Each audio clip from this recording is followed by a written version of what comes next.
Breaking చూస్తున్నారు. Parliament ఎన్నికల ఫలితాలపై కాంగ్రెస్ పోస్ట్ మార్టం నిర్వహిస్తోంది.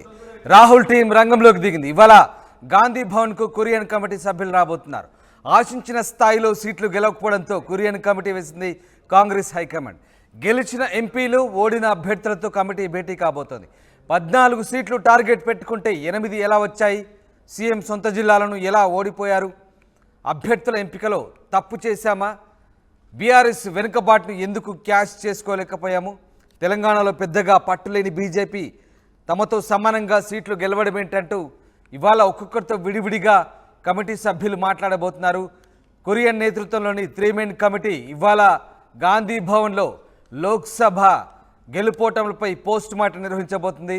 ప్రధానంగా ఓడిపోయిన స్థానాల్లో పార్టీ ఎందుకు ఓటమి పాలైందో పూర్తి స్థాయిలో అభ్యర్థులతో మాట్లాడబోతున్నారు. గెలిచిన ఓడిన అభ్యర్థులతో పూర్తి స్థాయిలో